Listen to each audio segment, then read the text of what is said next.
All right, well, welcome to Lecture 6, the process of making decisions. On the agenda today, we will continue talking about the process of making decisions, and we'll be focusing in on a chapter on judgment and decision making, which happens to be my favorite subject of the whole course. So, Chapter 7, Judgment and Decision Making. Let's go. So firstly, what is the difference here between judgment and decision making? What does that mean exactly? So we can talk about two different types of judgment. Judgment of likelihood and judgment of desirability. And let's do so in the context of, let's say, this smartphone. So a judgment of likelihood is when we try to judge the probability of something happening. So let's say, what's the probability of, for example, this screen breaking if I drop this phone? And we might say, I don't know, it's like a 20% chance. That would be a judgment of likelihood. And then we can also talk about the judgment of desirability. And that's simply an evaluation. What's the likelihood that I'm going to like this phone or like this feature? So that would be a judgment of desirability. So judgments are distinct from decisions because decisions require us to choose between different options. Now, judgments often feed into decisions, but you can have a judgment of likelihood or a judgment of desirability independent of a decision. I don't need to purchase the phone just because I made a judgment of how likely it is to break if I drop it. Now, when we talk about decision making, we are actually choosing between different available options.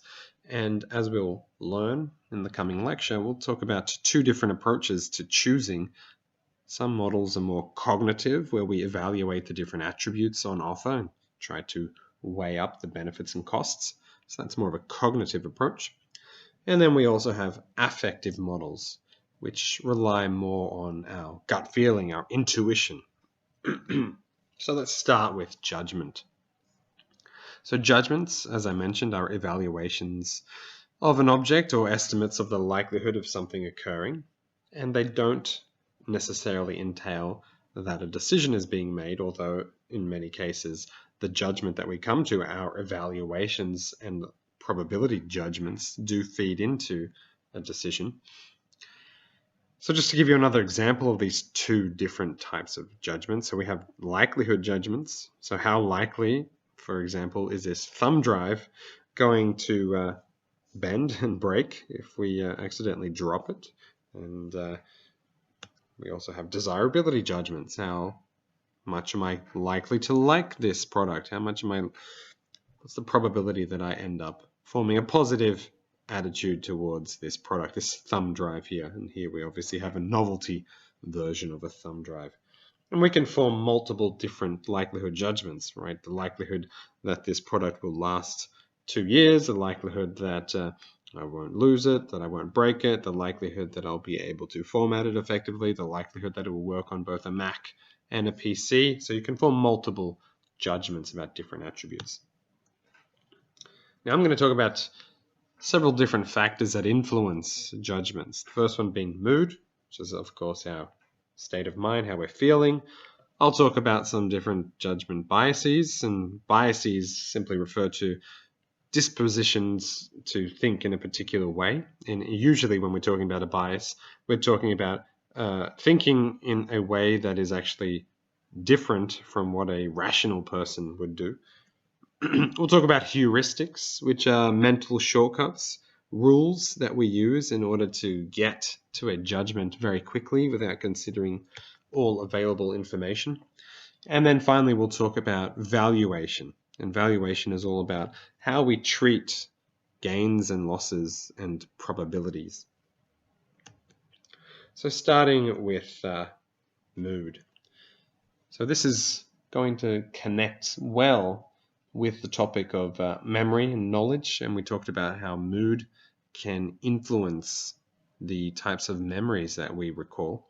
Well, mood can also serve as an initial anchor in judgment and can cloud what sort of information that we not only search for in our mind, but also the sorts of information that we use to form judgments. And so the basic finding is that if you're in a happy mood, you're much more likely to make positive judgments. And of course, the opposite is true.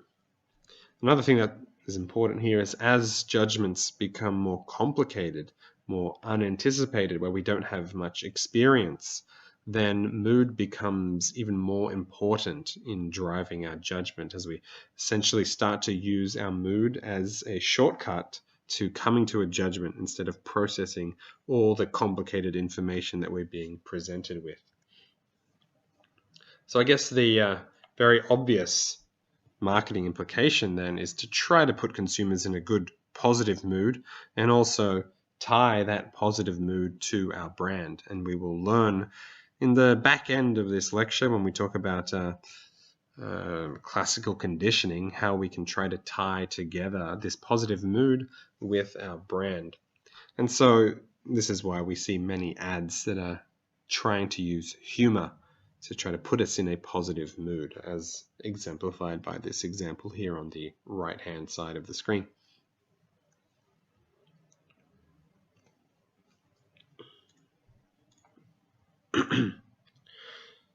So we've previously talked about the confirmation bias. And just to refresh your memory, it's the tendency to focus on information that reinforces or confirms our beliefs rather than contradicting them. And I had a nice example here where we were trying to flip over different cards to identify a rule. If it has a vowel on one side, then it must have an odd number on the other side. And I showed that people were fairly bad with that particular problem, but they were much improved when the problem was translated into one that was a little bit more familiar, where we were trying to enforce the rule that if somebody's drinking alcohol, then they need to be over the age of 18. So confirmation bias also rears its ugly head in the context of judgments. It's a bias, of course. We're on the bias page now. And essentially it means that people's judgments, whether it's the likelihood of something occurring, is often consistent with whatever their pre-existing beliefs are, and they're trying to confirm those pre-existing beliefs by forming a judgment that's consistent with it. Another bias that tends to be seen is something called the self-positivity bias.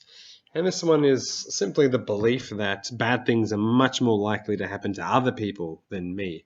So if you ask people to, for example, predict the likelihood that they'll be in a car accident and then compare that with the actual likelihood that they'll be in a car accident, the estimate is much lower than the reality. So this is an example of the self-positivity bias. And there's also something called the negativity bias. And this is simply the fact that negative information is given more weight in a judgment. And this is often very important when it comes to evaluating customer reviews.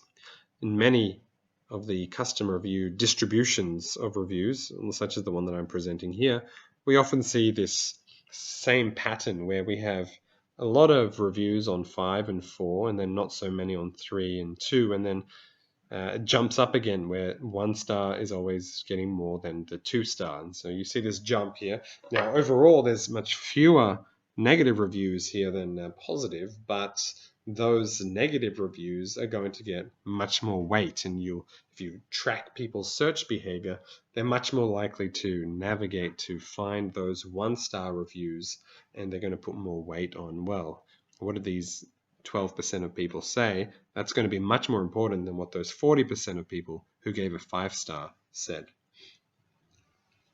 And you can make up a story that comes from evolution, which is, people, in order to survive, had to, protect themselves from potential threats. And so they put a lot more weight on potentially negative information, right? So if we see here a tiger, perhaps, in the distance, then we really need to pay attention to that potential negative stimulus, because if we don't, we could end up lunch. So, there are some people who make an evolutionary story around some of these biases and why they exist. And certainly the negativity bias is potentially explainable by the fact that some of the threats that exist in the environment, if we don't put a lot of our emphasis on potentially losing everything, then, we won't end up procreating. Moving on to heuristics. So heuristics are mental shortcuts. They allow us to navigate fairly complex judgment situations by using very simple rules. And I think this image here on the right of screen does a very good job of kind of representing what I mean by the word heuristic. Essentially, if we use a heuristic, we are able to reduce effort and increase the speed of our judgments. And most of the time, we come to a pretty good judgment. Most of the time, if we use a heuristic, we come to a pretty good judgment. But there are some scenarios where using a heuristic, taking the shortcut, actually leads us astray, and might just focus on some of those. So here's a good example. Let's read about Linda. Linda is 31 years old, single, outspoken, and very bright. She majored in philosophy as a student. She was deeply concerned with issues of discrimination and social justice, and also participated in anti-nuclear demonstrations. So, question for you. What is more likely? Linda is a bank teller, or Linda is a bank teller and is active in the feminist movement? Just take a minute now to just reflect on this description of Linda, and which one of these two outcomes do you think is much more likely? Now, if you're like most people, then it really feels like the second response here is true. Linda must clearly be an active member of the feminist movement based on all that we've read. She doesn't really sound like a bank teller. But if you think about this from a rational perspective, that can't be true, because the second response here, Linda is a bank teller and active in the feminist movement, that is just a subcategory of the first category. Linda is a bank teller. So it can't be true that the second statement is more likely than the first statement. It's just logically impossible. Nevertheless, a lot of people feel that Linda has to be active member of the feminist movement. What is going on here? Well, this is called the representativeness heuristic. And what it's defined is as the following. When we judge the probability that an object or an event belongs to a class or a group by looking at the degree to which A and B resemble one another. And if we go back to our Linda example, we're trying to judge the likelihood that she's a bank teller, the likelihood that she's in an active member of the feminist movement.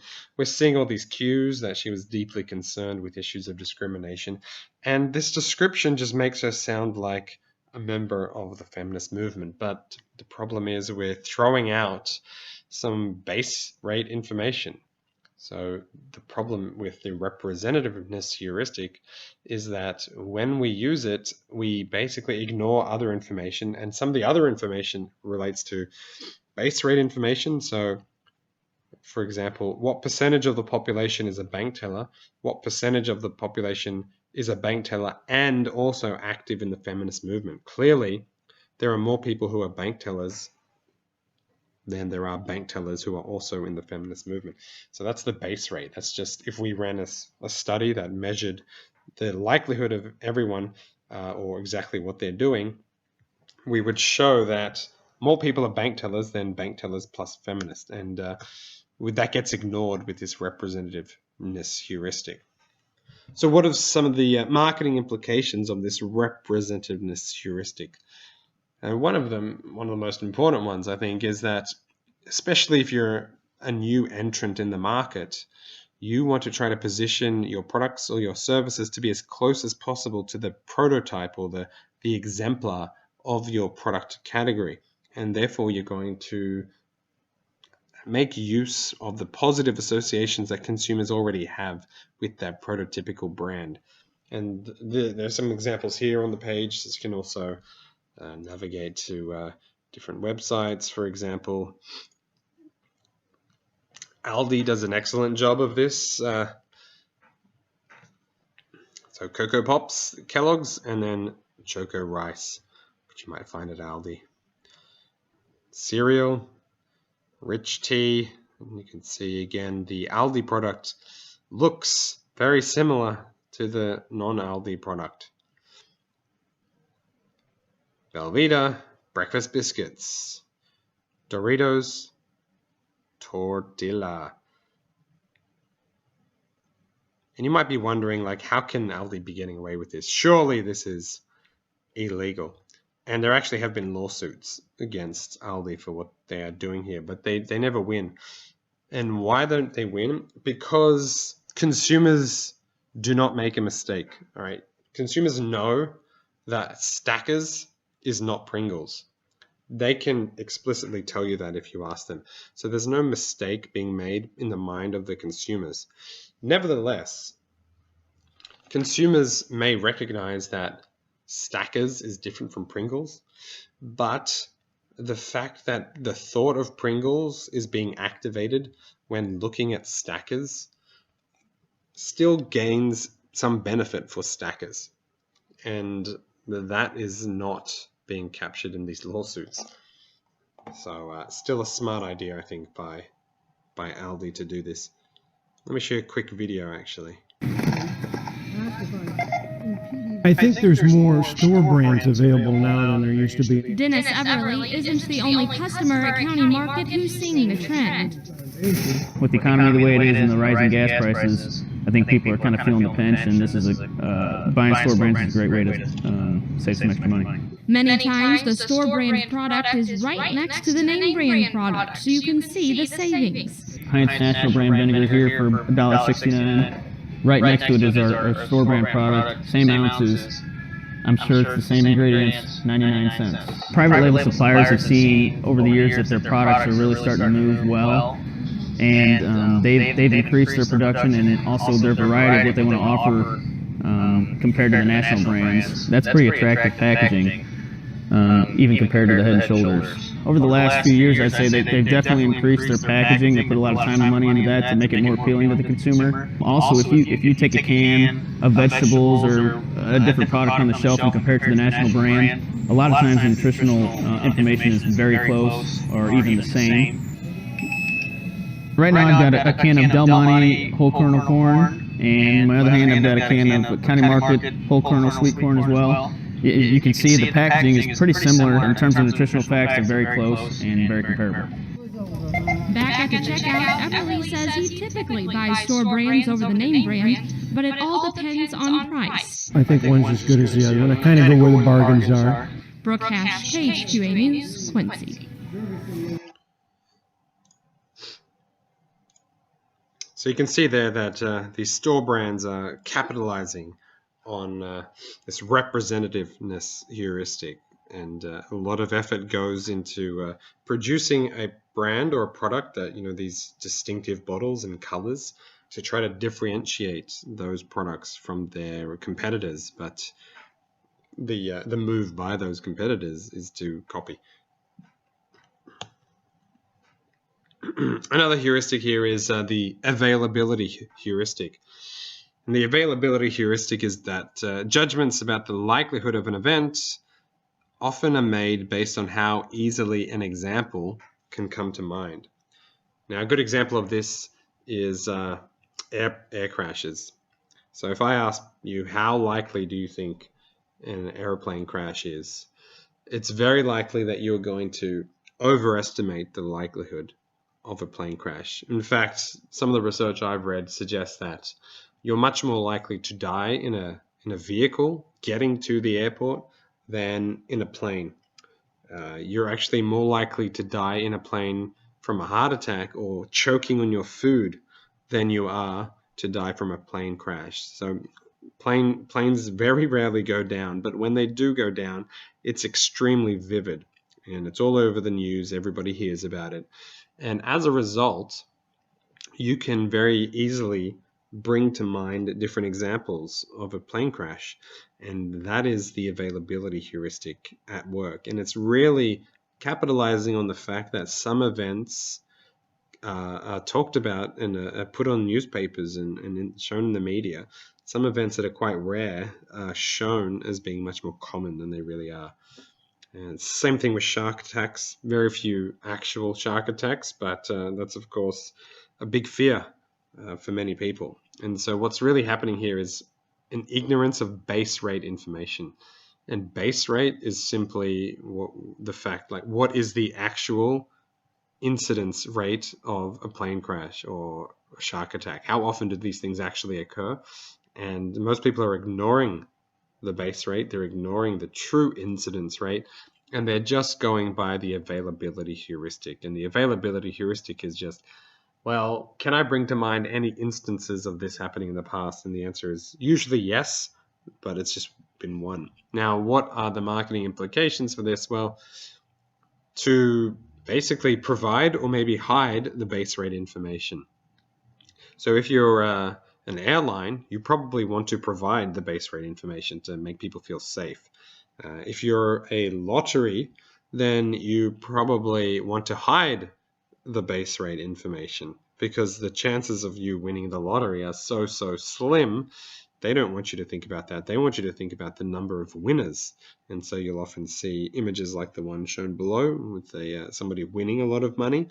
And so the idea is to try to give you some examples so that when your availability heuristic activates, you've got this image to go to instead of the base rate information, which suggests that you're never going to win. All right, here's another example, and I'll start with a scenario. So a certain town is served by 2 hospitals.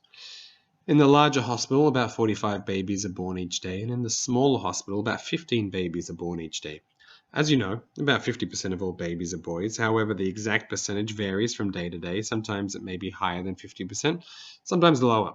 Now, for a period of 1 year, each hospital recorded the days on which more than 60% of the babies born were boys. Which hospital do you think recorded more such days? Was it the larger hospital, was it the smaller hospital, or was there no difference between the 2 hospitals?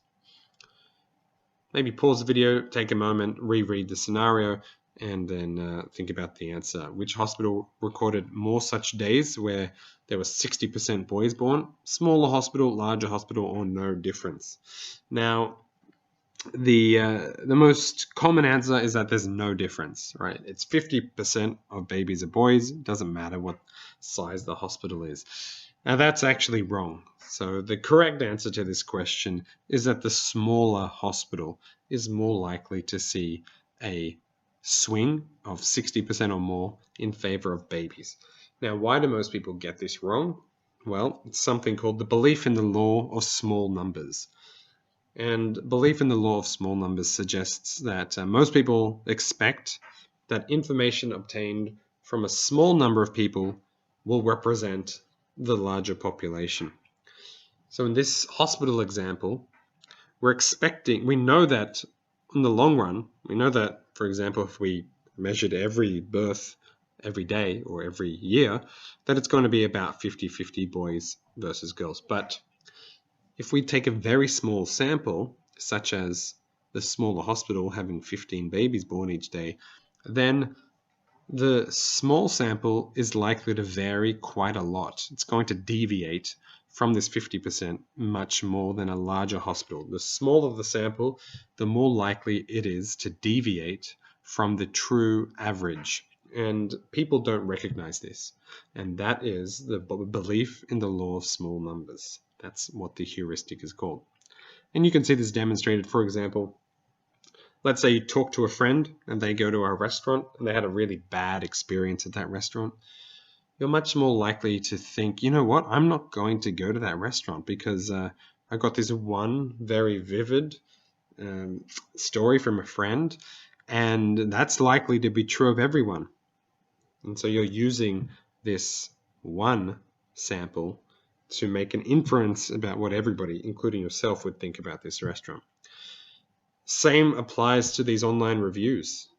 Frankly, you might read a couple of reviews and they're actually quite bad. And then you think, well, this has to be a bad product or bad restaurant. Now, what you don't think about is how many people don't leave a review. So let's say we've got, in this example I've just shown, 212 individuals have left a review. That seems like a pretty good number. We can put a lot of faith into that 3.8. But the question is, how many people went to this restaurant or bought this product and didn't leave a review? These 212, it was 212 out of what? And if you do the research, most people don't leave a review. So best estimates are it's something less than 10% in most cases. So really this is 200 people left to review out of a potential 2,000, possibly even 10,000 people. So we have a lot of missing information here. And the real question you need to think about is, what would those other 2,000 people have said if we got reviews from them? We don't often think about that missing information, but it exists. So another heuristic is called the anchoring and adjustment heuristic. And the idea is that we tend to anchor onto some primary piece of information, and then when we're trying to make a judgment, we take that anchor, that starting point, and then we move away from that starting point until we reach some judgment that seems reasonable. And you can test this on yourself. Just give yourself 5 seconds to make this calculation. Now, you're not going to be able to do it in 5 seconds, but just have a go. 1 times 2 times 3 times 4 times 5 times 6 times 7 times 8. And what's your best guess? It's interesting. You can do this same calculation, but instead of presenting it 1 times 2 times 3 times 4 times 5, you can actually reverse it and start with 8 times 7 times 6 times 5 times 4 times 3 times 2 times 1. Now, most people can't do this calculation in 5 seconds. They just get some ballpark, the 1 times 2 is 2, 2 times 3 is 6, 6 times 4 is 24, 24 times 5, now we're in a few hundreds times 6, now we're in a few thousands, and then, they kind of run out of time. And usually what happens is people then have to take that anchor, whatever they got up to, maybe they got up to a few thousands, and then they need to adjust. All right, I still got to multiply by 7 and by 8, so I need to take my few thousand and I need to adjust up. Maybe it's like, 10, 15,000. Now, that's going to be wrong. In fact, the answer is something like, 40,000. Go ahead and look it up on your own calculator.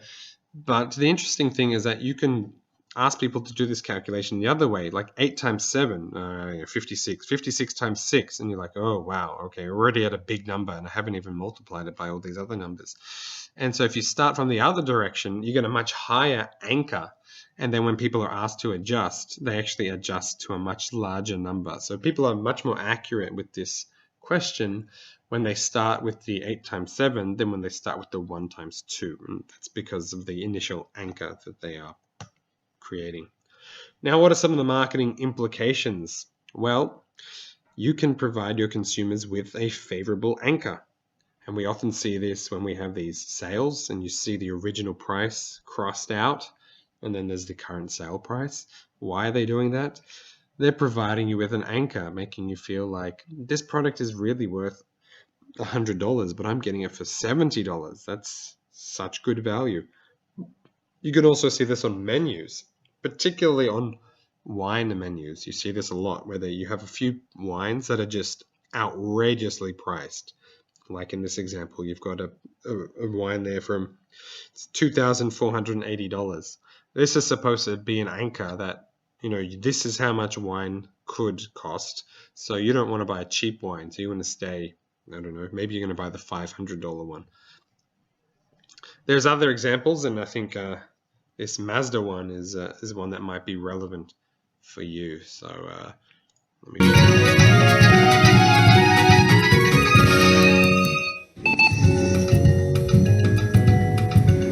So, you've bought a new Mazda and you don't have a care in the world. Talking to camera while driving, it's a $300 fine. So, you've bought a new Mazda and apart from one care in the world, you're all about the mysterious Mazda Zoom Zoom. Mazda says that to keep the Zoom Zoom factor at its peak, they've got to service your car not once, but twice a year for 3 years, which makes your money Zoom Zoom. And that's before you factor in the cost of genuine Mazda parts. Yeah, they've got built-in Zoom Zoom. Thanks. Now, Mazda says that if you don't follow their servicing guidelines, you may void your new vehicle warranty.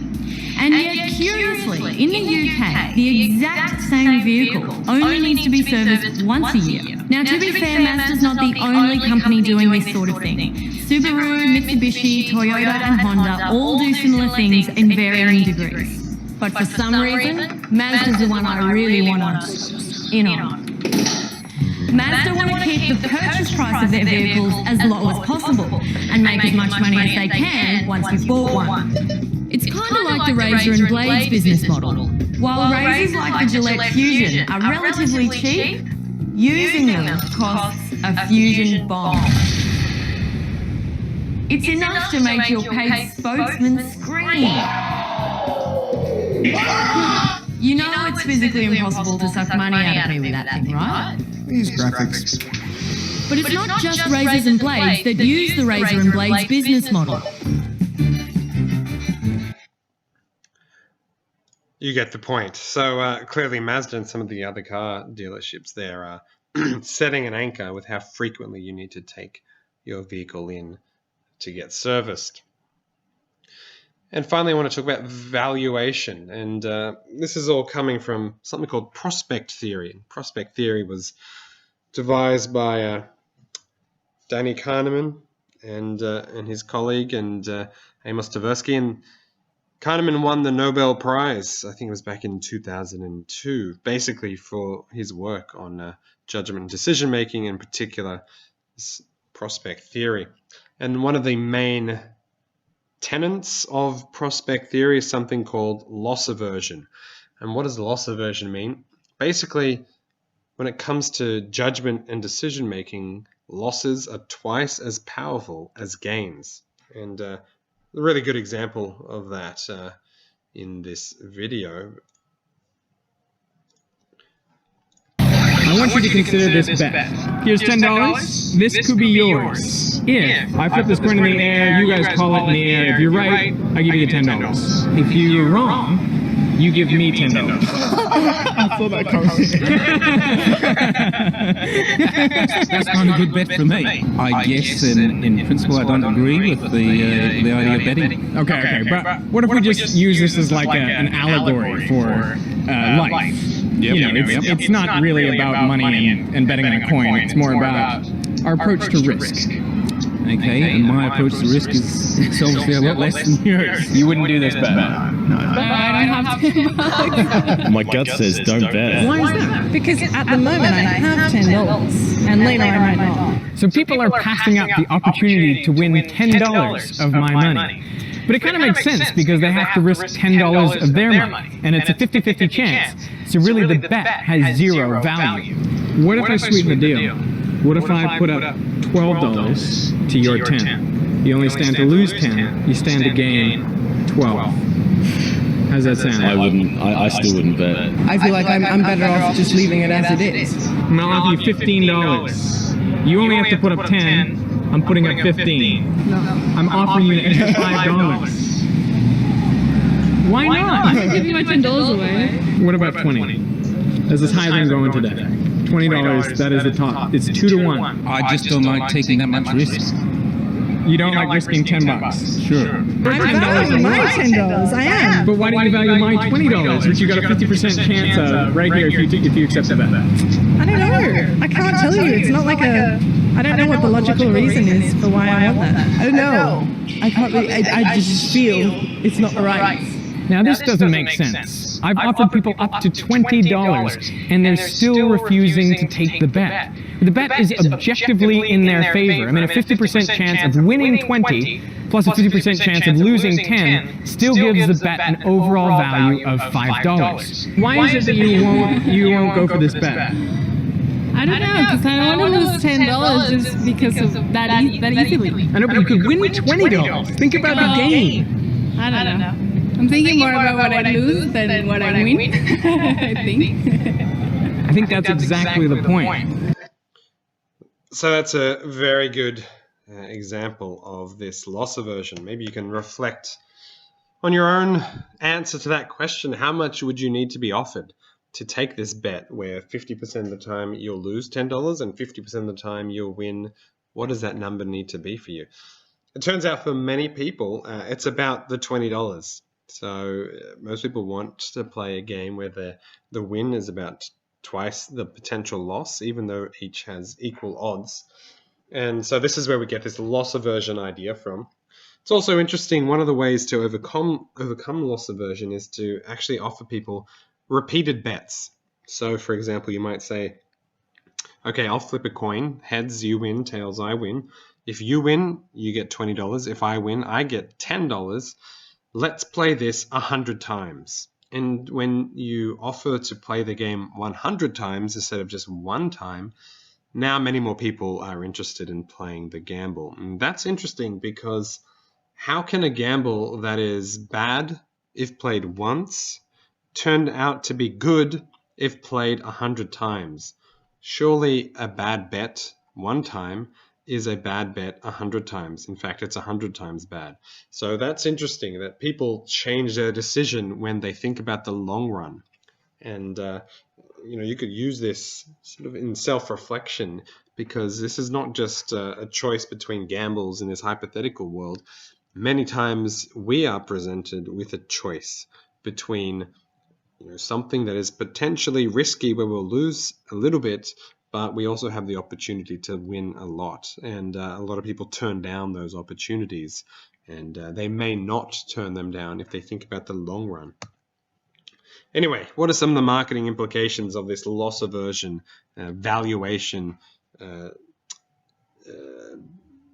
coming from prospect theory bias, let's call it? So firstly, give people a chance to own things. So free samples. We see a lot of examples of free samples, and that capitalizes on this loss aversion. And make options appear rare or soon to disappear. So you often see limited stock, or exactly how many seats are left on an airplane when you're buying a flight, or you might see a countdown timer where the sale is going to disappear soon. So all of these different marketing tactics are designed to capitalize on this idea of loss aversion. Another aspect of prospect theory is related to probability weighting. And this is how people treat probabilities or likelihoods. And it turns out that people do not treat probabilities rationally.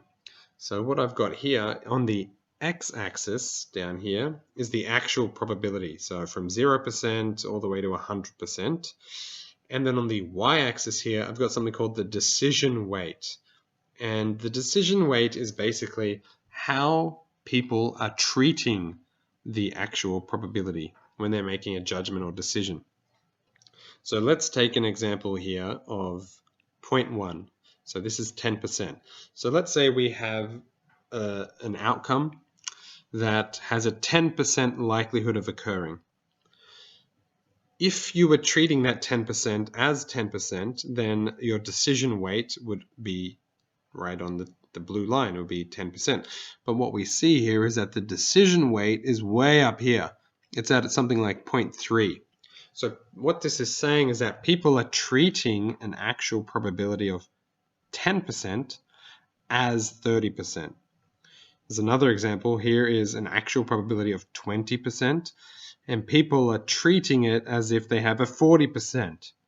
So very interesting. And over here, the opposite is true. So if we look at higher probability events, so a 90% chance something's going to happen, people are actually treating it as if it has an 80% chance of occurring. So the blue line represents the true probability if it was, let's say, a very rational person or maybe even a computer algorithm, but the red line is how people are actually treating it. And so this probability weighting deviation is summarized by the following sentence. So when outcomes and their likelihoods are explicitly described, so when you get to see the probability, then people overweight low probability events and they underweight high probability events. So the overweighting is this red line is on top of the blue line, and then the underweighting is when the red line is beneath the blue line. So what are some of the marketing implications of this probability weighting function associated with prospect theory? Firstly, people give a small chance to win They think that's great, right? So here's a lottery.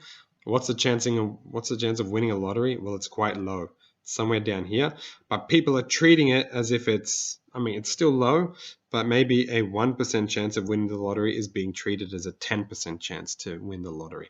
So people like lotteries, and there's lots of research showing that people will go out of their way to get a small chance to win a lottery.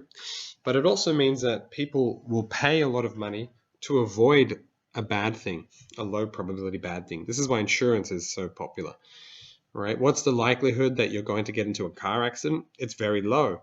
But if you think that it's actually a little bit higher than it really is, if the chances is actually 1%, but you think it's a 10% chance, then you're much more likely to go and buy insurance. And so this is why people like lotteries, but they also like buying insurance, because they're overweighting how much the likelihood is of them actually winning a lottery or requiring insurance. So this prospect theory leads to something called the endowment effect. And the endowment effect is basically the idea that people ascribe more value to things because they own them. And this actually led to another Nobel Prize. This was won by Richard Thaler a couple of years back. And it was a really interesting experiment that showed this. So they had people in a classroom, and they randomly allocated these people different goods. So some people got a mug, coffee mug, and some people got a chocolate bar. So let's say half the people in the room got randomly allocated a mug, and half the people got randomly allocated a chocolate bar. And then the researchers asked the people in the room if they would like to exchange the product that they got. How much would you sell your chocolate bar, and how much would you buy the mug? And how much would you, if you got the chocolate bar, and if you had won the mug by random allocation, they asked, how much would you sell it for? And so what they found is that people who were allocated by random chance the chocolate bar, they were asking like $6 for their Mars bar, and they were only willing to buy the mug for $3. In contrast, those who were randomly allocated the mug, they wanted to sell it for $6, and they were willing to buy the Mars bar for only $3. And so what you can see here is that whatever people were randomly allocated to at the start, people were overvaluing that particular product. And that's what's called the endowment effect. If you were given something and you own it and you think you own it, at least even temporarily, then you're much more likely to overvalue that particular product. That's the endowment effect. And that leads to some interesting marketing implications. For example, letting people try before they buy. When they try things, they start to get a sense of ownership, and that leads them to get this endowment effect and feel like if they lose their product, if they lose this, let's say you try Office for free for a month, after a month, it's going to feel like you own the product, and it's going to hurt a lot to lose it. So people are then willing to pay. Okay, shifting now over to decision making. Decision making, process of choosing between different options. And we'll talk about two general approaches. We'll talk about cognitive approaches, where people make decisions by combining information about relevant attributes. And we also have affective or emotional models, where people make their decisions by reflecting on the feelings and emotions that come to mind. Just as a little tidbit, it turns out that some research shows that people who make their decisions using more affective approaches tend to be happier in life, but not necessarily better off financially. Turns out that if you apply a more cognitive approach, you're much more likely to end up with better decisions, but maybe you're not as happy with those decisions. A little bit of a twist there. All right, so one of the interesting elements of decision making is that it does depend on an individual's motivation, ability, and opportunity, linking back to one of our first topics. And we can distinguish between two different types of people, and you can almost think about this as like a personality trait. So there are people who are what we'd call maximizers, and there are people whom we might call satisficers. And the difference between these are the maximizers. These are people who are only happy when they find the best option. They are looking for perfection, and they are willing to expend a lot of effort to get this perfection. In contrast, people who are satisficers, they're much more likely to settle for a good enough option. They're not looking for the best option every time. They're looking for good enough, and they're happy to just put in a little bit of effort to get good enough. And so you can think about this as a personality trait, and but you can also think about this as how involved, how motivated an individual is with a particular product. So maybe you'd be a maximizer for a smartphone, but you would only be a satisficer for like a laptop. And one way you might reflect on which category you fit in is, if you're watching TV or listening to the radio, are you someone who flicks through every channel before you make a decision? You're probably a maximizer. Or are you someone who just stops at the first channel that seems fine? You're probably a satisficer.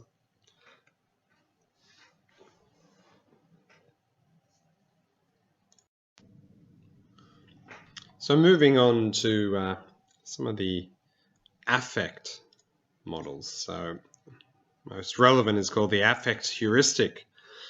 And the affect heuristic is one in which decisions are based on your current, possibly fleeting emotions, whether you're feeling good or bad. And generally, the way this works is that positive emotions are associated with beliefs that an option is high benefit and low risk, whereas negative emotions have the opposite effect. So we're really talking here about your gut reaction.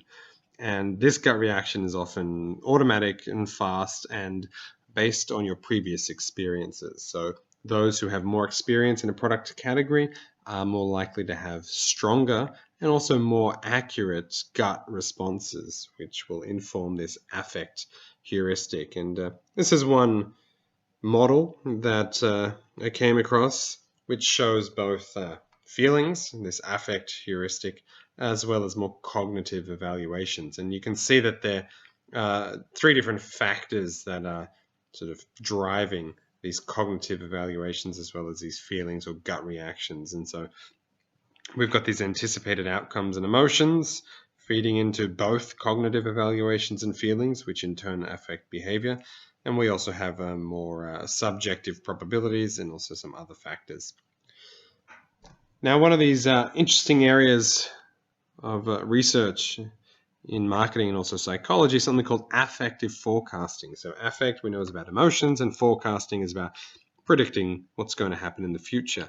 And so we can try to predict what we will feel in the future. We can predict how much you're going to feel it, and we can also predict how long you're going to feel that particular way.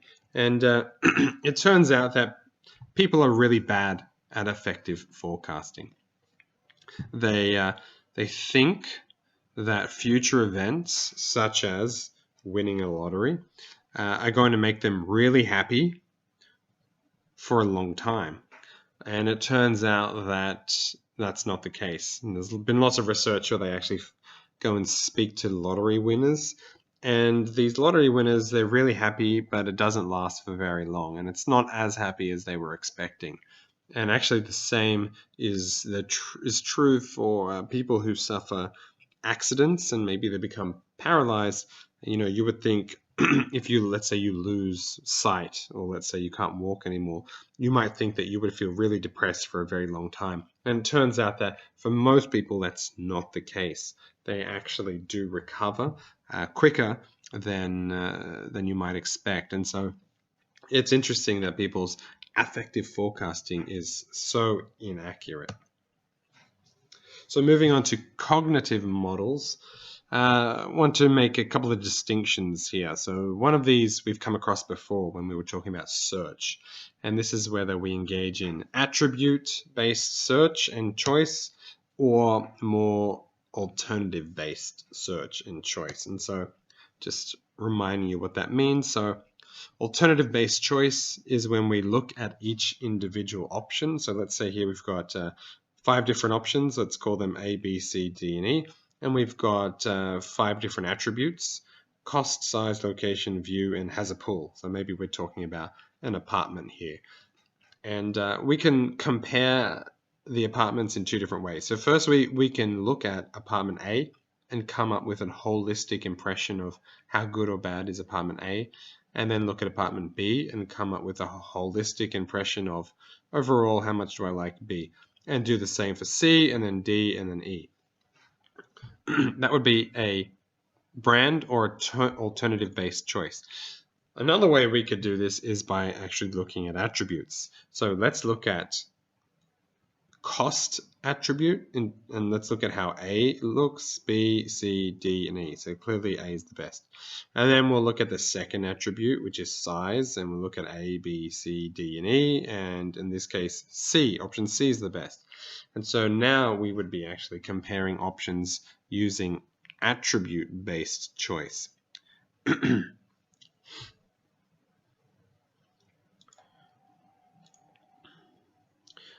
Another distinction I want to make between cognitive models is between what we might call compensatory and non-compensatory models. And let's do this in the context of, let's say we've got 3 smartphones here, Samsung, iPhone, and the Google Pixel. And we've got 4 different attributes here: the system, the screen size, the battery, and the price. And so a non-compensatory model, let's start with that one, that's the easiest, is an approach to making a cognitive model choice where a bad attribute cannot be compensated for by a good attribute. And one of the examples of this is called the conjunctive rule. And this is simply, you just have a minimum cutoff for every attribute. So let's say you have a minimum cutoff of, let's say $1,000. So you look at price, these two are above $1,000, this one is below. So immediately, you don't need to look at any other attributes. You know the Samsung and the iPhone are gone. You can't choose those. So this is a non-compensatory model. It doesn't matter how good the battery is or how big the screen size is. The fact that the price is above my minimum means it's not going to be possible to choose. So that's a non-compensatory model.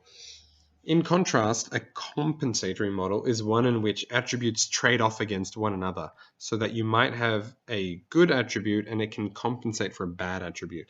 So yes, the price of the Samsung is $1,498, but it has a really good battery and a really good screen size. And so these two good attributes are trading off on this bad attribute. And now I need to somehow weigh in my mind, okay, well, how bad is this price and how good is this screen size and battery? And now I need to somehow compare the good attributes versus the bad attributes. And so that is now called a compensatory model, because we might actually decide to go with the Samsung despite the fact that it has a crazy price, because that really bad price is being compensated for by these other really good attributes. And so if you actually delve further into the textbook, you can actually create this 2x2 grid, which looks at different choice rules or choice models that are distinguished by whether they are using a compensatory or a non-compensatory approach, and whether they are using an alternative or attribute-based processing. So I'm not going to go into each of those, and certainly won't put that on the test, but you could look at that out of interest. So now I'm going to talk about some factors that influence decisions, and these are going to be quite interesting. One of them we'll start with is the compromise effect, and this is the finding that people are likely to choose the middle option of a choice set rather than the extreme options.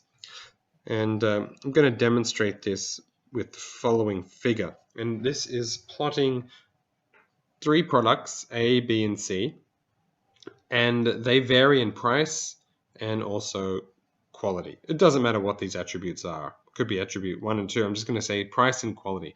So in this example, A has the best price, most price competitive, and C has the, let's say, highest quality. So C is expensive but high quality. A is cheap but low quality. And then we've got B somewhere in the middle. So which are people most likely to choose? Well, according to the compromise effect, they're much more likely to go for option B, the middle option, the compromise option. Why? Well, as we know from earlier, people are loss averse. And so they're trying to minimize future regrets about making the wrong choice. So if it turns out that they go with, let's say, option A, and then the product falls apart because it's low quality, they might really regret that. I should have gone with option B. And similarly, if they go with option C and it works out fine, but then they hear about option A also working out fine, then they might feel regret. I paid too much for the product. I didn't need this much quality.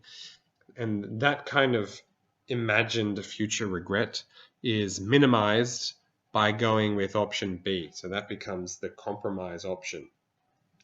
And the marketing implications of this are that you should make the high profit item the compromise option. Right? If you're a marketer and you get to choose what A, B, and C are because they're all your products, they're just different versions of the same product. And we can see this, for example, with vehicles and different upgrades. You can actually arrange the options so that the most profitable option, the one that you want people to choose, is this option B, is this compromise option. You can arrange it to be that way by just setting up C and A in certain ways. So another factor that influences decisions is called the attraction, or sometimes called the decoy effect. And the decoy effect is basically when you're choosing between two different options, people's preference will shift when presented with a third option that is clearly inferior to one of the others. Let me demonstrate this again with our A, B, and C. And what you can see here is we've got A and B. And once again, A and B are trading off on price and quality. So A is the high quality, high price option, and B is the low quality, low price option. And for many consumers, it may be uncertain what option is best here. Now, what you can do as a marketer is add option C.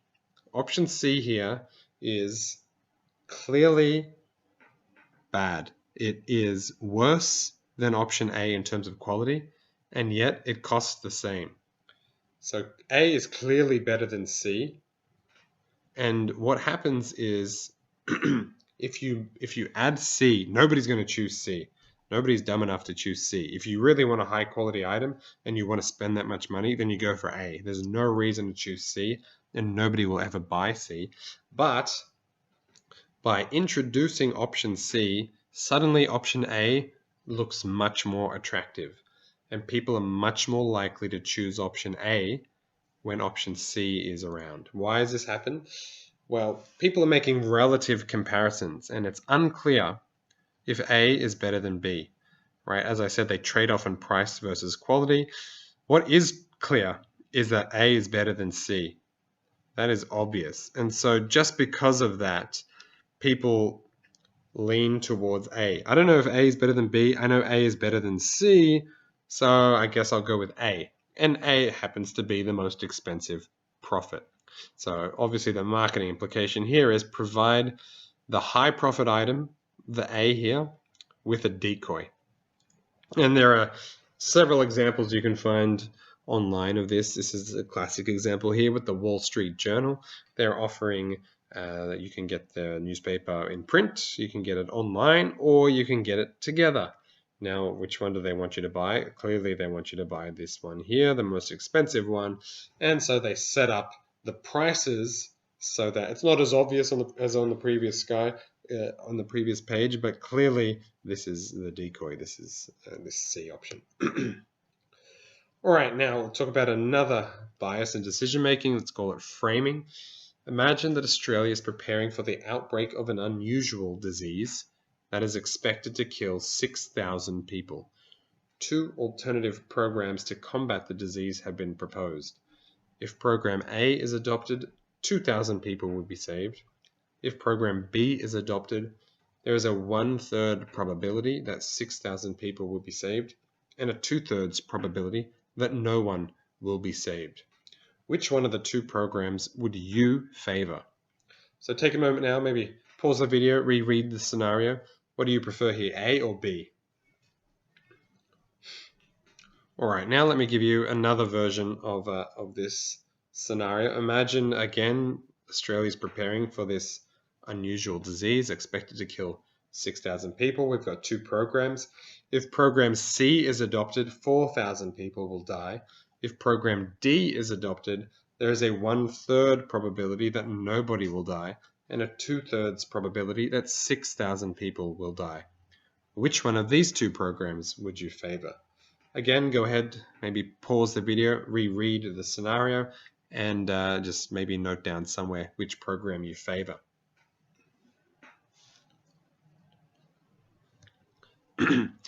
So before addressing those two scenarios, let me just introduce the definition of a framing effect. And this is appraisal of alternatives depends on the way the choice is presented or framed. Is the cup half full or is it half empty? Now, for those of you who are paying attention, you may have noticed that those two different scenarios that I presented, they're actually the exact same thing. I've just flipped around whether I'm talking about people being saved or dying. So in scenario A, it says 2,000 people will be saved. This is actually a typo here. 2,000 people will be saved. That's 75% of people prefer that. Let me just fix that. So in scenario A, 2,000 people will be saved. 75% of people prefer that program. In scenario B, 4,000 people will die. Only 22% of people prefer that program. But of course, they are logically equivalent, because if you're not being saved, then you're dying. And if you're not dying, then you're being saved. But we see this huge swing in preference between programs as a function of how that scenario is presented. So this is called a framing effect. Why does it occur? Well, people's thinking is biased by the information that's presented, and they tend not to consider information that isn't salient, isn't made obvious. So when I'm talking about 2,000 people being saved, it's not exactly obvious that I'm also implying that 4,000 people will die. Yet that's what's happening. Some of the marketing implications. Firstly, you can see food products that often talk about fat-free versus fat. So obviously, if it's 99% fat-free, well, what is that other 1%? Another example relates to some of the research that I've actually done with regards to fuel economy labels. So here is a fuel economy label from the US, actually, and here you can see a number of different metrics. We've got gallons per 100 miles. We've got estimated annual fuel cost. We've got a greenhouse gas rating 1 to 10. We've got a you save this much money in fuel cost over 5 years compared to the average new vehicle. Looks like a lot of information here. It turns out that all of the pieces of information that I've just read to you, they're the exact same information. They're just being reframed. If we were going to, let's say, produce a correlation between the annual fuel cost and the greenhouse gas rating, the correlation is going to be 100%. It's the exact same piece of information. It's just being reframed from cost to fuel consumption to greenhouse gas rating to you save, you spend. But it turns out that the type of metric or the piece of information that people focus on this label will influence their choices, even though it's really the same information just being reframed in a different way. Very interesting. All right, next I want to talk about something called mental accounting, and I'll open it up with two different scenarios again. So imagine that you've decided to see a play where admission is $30 per ticket. As you enter the theater, you discover that you have lost a $30 note. Let's say a $20 note and a $10 note together. Now, would you still pay $30 for a ticket for the play? Now, in scenario 2, imagine that you've decided to see a play and the paid admission price is $30 per ticket. As you enter the theater, you discover that you've lost the ticket. The seat was not marked and the ticket cannot be recovered.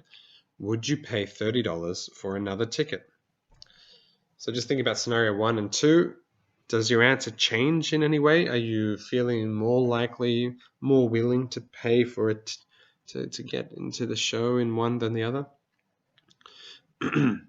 Well, it turns out that in general, people are much more likely to pay for the ticket in scenario 1 than scenario 2. You probably feel that as well. You don't want to buy another ticket. Of course, from a rational perspective, this makes no sense because scenario 1 and scenario 2 are equivalent. If you want to see the play, you need to cough up another $30. That's clear. But these two scenarios just feel psychologically different. In one of them, you've lost cash, and in the other one, you've lost a ticket. And this has implications for mental accounting. So mental accounting, again, this comes back to Richard Thaler, Nobel Prize winner from a couple of years back. And what he showed is that people treat money differently depending on factors such as the money's origin and its intended use, rather than thinking about money in terms of the bottom line, as you would do in formal accounting. So it's almost as if people have like jars in their head, mental jars, and each jar has a certain amount of money in it. And this money is going to be used for rent, and this money is going to be used for food, and this money is going to be used for fuel, and this money is going to be used for seeing theater and movie and plays. And we really don't like it when our mental account goes to zero. And so what the difference is between these two different scenarios is that in scenario 2, if we purchase another ticket, it feels like we're taking another $30 out of our mental account for seeing plays or movies or maybe entertainment. Whereas in scenario 1, it's just cash, and the cash has been lost, that hasn't necessarily come out of the entertainment mental account. And so this has a number of marketing implications, one of which is that people spend windfalls more easily. If you get money, let's say in a tax refund, or you win a lottery, you're much more likely to spend that money easily because that money wasn't in any mental account. It's also strategically wise from a marketing perspective to try to frame purchases to be part of an uncommon mental account. So if you think that people have a fitness account and an entertainment mental account, you might try to fit your product within the fitness account. Let's say I think there was the Wii product had this like Wii Fit, and you could buy these extra products that you could try to do exercise with and play on the Wii Fit. So people might decide, you know what, I'm going to buy those products, and this is not coming out of my entertainment mental account. I'm doing this purchase for fitness reasons, so I'm taking it out of that mental account. So the purchase feels easier. All right, so that's it for decision making. And the last few minutes here, I just want to talk about different types of learning. And the first one is called classical conditioning. So what is classical conditioning? This is going back to basic psychology, Pavlov, and another Nobel Prize winner, by the way. And what Pavlov did is that he tried to show that we learn, one way of learning at least, is by repeatedly pairing a stimulus that automatically produces a response with a more neutral stimulus. And so he basically had the following setup. So he had some dogs, and you can see this poor dog here. He's all strapped up. And the thing that the dog wanted was food. The dog liked food. And so food is going to be what we call the unconditioned stimulus. And what do I mean by unconditioned? Unconditioned just means there's no learning required. It's just a stimulus that automatically elicits a response. And in this case, the response is salivation. If you put some food nearby a dog, they're going to start to salivate. And it's not just the dog. Us humans do it too. And the interesting thing here that Pavlov did was that he was going to ring a bell right before he brought the food in. So basically the dog would be standing around, then Pavlov would ring a bell, and then Pavlov would bring the food in. And what he would notice is that after repeatedly pairing this bell and the food, the dog started to learn that, hey, every time Pavlov rings that bell, some tasty food shows up. And so after a while, every time Pavlov rung the bell, even before the food made an appearance, the dog started salivating. And this is called the conditioned response. So when the dog started salivating in response to the bell, as opposed to in response to the food is the unconditioned response. Without learning, this is the response. But suddenly, after many pairings, the bell now produces the conditioned response, this salivation. So we've got 4 different terms here that you need to keep track of. We've got the unconditioned stimulus, the unconditioned response, the conditioned stimulus, and the conditioned response. And so think about the word conditioning as just like learning. So the unconditioned stimulus is just without learning, this stimulus is liked, let's say, has a response, produces a response. That response is the unconditioned response, the response without any learning, that's salivation. And then we have a bell. Now the bell is initially neutral. It means nothing to the dog. But after repeated pairings with the food, an association forms whereby the bell predicts the food. And suddenly the bell becomes the conditioned stimulus, the learned stimulus.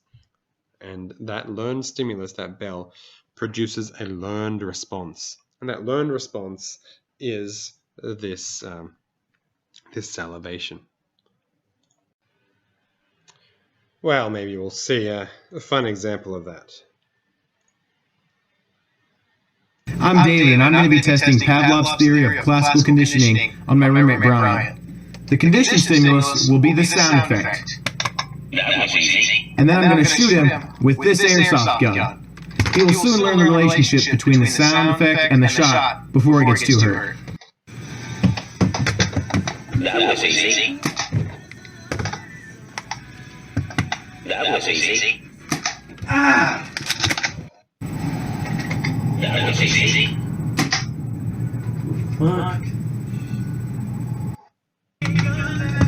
That was easy.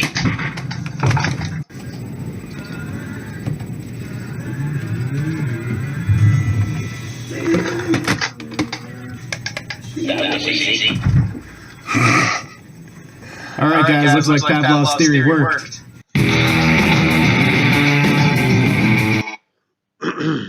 Indeed. So in that example, clearly pressing that button was the conditioned stimulus. Initially did not produce a response, but the friend quickly learned that it predicted getting shot with that weapon. So to repeat, we've got the unconditioned stimulus, food, unconditioned response, salivation.